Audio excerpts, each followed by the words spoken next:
Hi, I've got a great little mini thrift haul for you today and an update about where I've been and where I'm going. Welcome to the Peaceful Home. I'm Teresa and I love to do thrift hauls. That is a large portion of my channel. I also do organizing, decluttering, all things home and family. Today I have a very small haul for you. I have not been thrifting much and I've really been working on decluttering and saving money. And I'm going to talk a little bit more about that, but let's get to this haul. I love pictures. I collect white pictures and this one is just beautiful. No marking, but it's got just such pretty detail to it. I couldn't pass this one up, especially for $1. Next is this little bowl, and they actually look like they go together. This one has this scalloped edge, and even these scallops have a little more detail to them, as well as the bottom. I just thought this was so lovely and very unique. Now, how many of you love Longaberger baskets? I still remember purchasing my very first one in the early 90s. And going to a Longaberger party, and of course they were very expensive, but incredibly well made, handcrafted, each one signed by the artist, and I just fell in love then. And now, of course, we're seeing them in thrift stores. They're cropping up, they're vintage. I picked this one up at an estate sale, and it had the classic 80s and 90s liner. And I love this. My color is blue, and this so reminds me of something that I would have had back in the day. I did not have this basket, but the liners are beautiful. They're very well made. I already washed this one, and you can use it with or without the liner. This basket will just have so many uses. Now, as far as home goods, I've got one more thing, and this was my favorite. A Falstaff coffee pot. Now, I don't even drink coffee, but I had to have this to add to my collection. It was $4. They were doing a 25% off sale, so it was $3. Isn't that beautiful? I love the Falstaff marking. I think it's so pretty. And I really like this because of the height. I'm hoping one day to have a hutch where my whole collection can go in there, and I think this will really look beautiful, especially next to a lot of the low-lying things like stacks of plates and bowls, but such a great price for such a beauty. I just realized I do have one more home goods category, but I'm going to save it to the end. I'm going to go over some clothing with you, and you know that I don't often buy clothing. I mean, most of my clothing is from a thrift store. It's just that I tend to buy things for my home way more often. So first of all, I just couldn't pass up this little skirt. I just thought it was so cute, especially with this bow. And I think it could be really cute dressed down, like with some white tennies, or dressed up, maybe with some black flats. But I just thought it was super cute. Now, I'm getting ready to go on a trip, and if you want to guess where I'm going, I would love to hear that in the comments below, because I was looking for swimwear and rain gear.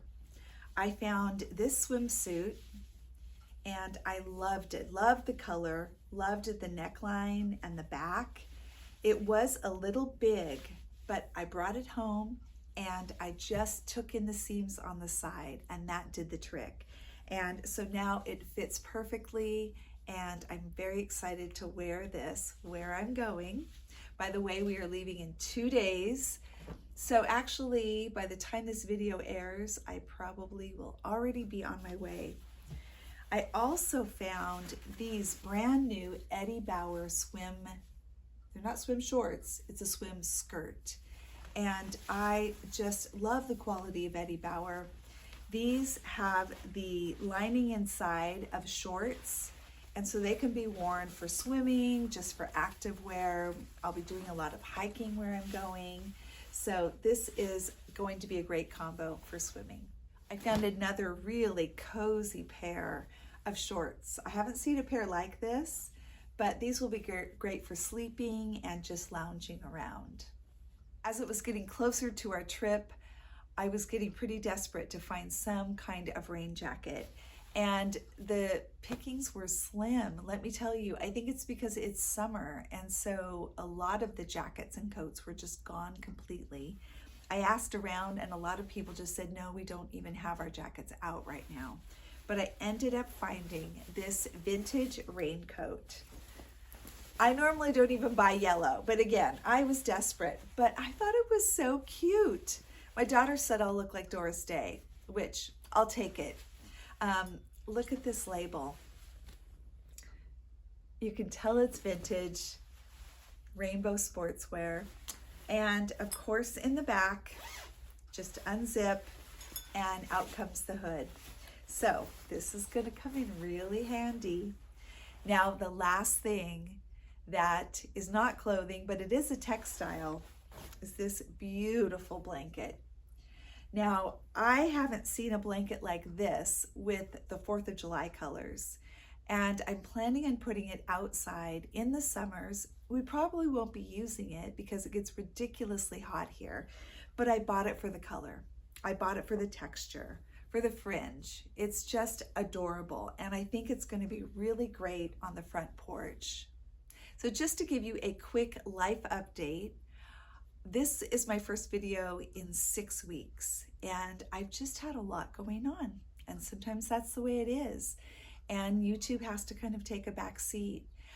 Some things were really hard things, some things were really good things, like having my grandsons here for a week, and we were busy every single day. We just packed the days full of the funnest things, and that was a huge blessing. But there's been a lot of extra things going on with my other jobs, with the property. We had a fire the next hill over, which is just way too close for comfort, especially in the California summers. Fires spread so quickly, and we were on alert to be evacuated, but fortunately they responded so quickly and got the fire out within 24 hours. In the same week, we had another problem. We had a major issue with our septic. Kevin and I were visiting a friend when we got a call from our daughter saying that the downstairs was flooding. We raced home and found that water was coming up through the shower drain and completely flooding our downstairs, including our new kitchen and dining room flooring. Our son-in-law was pretty sure that it was back up from the septic. It was definitely gray water, thank goodness. It was not stinky, but all of the floors had to be taken up. Everything had to be dried off, and then the flooring put back down.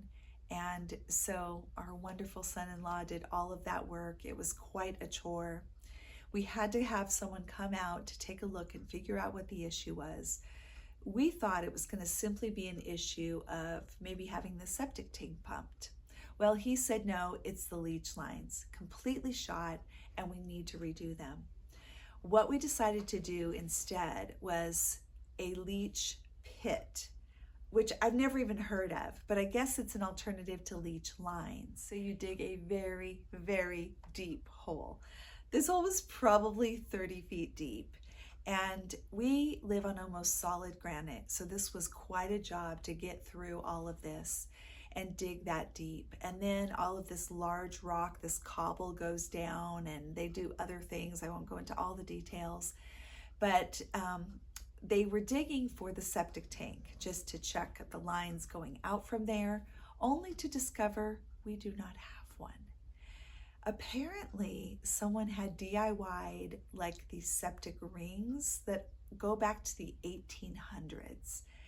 And it's kind of shocking. We looked back at our original home inspection and found that there was no inspection of septic at all, and no one caught it. So now we needed a whole new tank. And so this is days and days, well over a week of major construction, a major amount of money. You know, things like this really put a pause on life, and they allow you to check your thinking and your perspective. Because of course, there were a couple moments of complete panic, because of the cost of this project. But the bottom line is God knew about this. He knew the timing of it, and He's trustworthy. He has never, ever in my life let me down. He has never not provided exactly what we needed.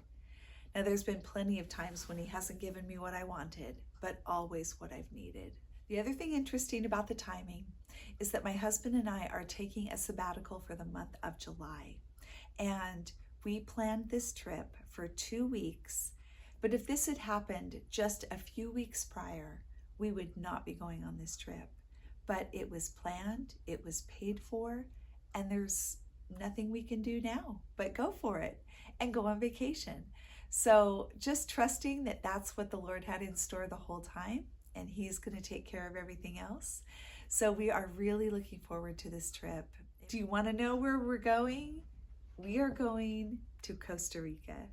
I'm looking forward to putting out probably a couple of travel videos, and we just can't wait for this getaway. Have you been to Costa Rica? Please tell me if you have and give me your recommendations. I would love to hear them. This will give us such a great reset and a time to be refreshed physically, emotionally, and spiritually. I also will not be making YouTube videos, but hopefully we'll be back in August. Thank you so much for joining me today on The Peaceful Home. God bless you.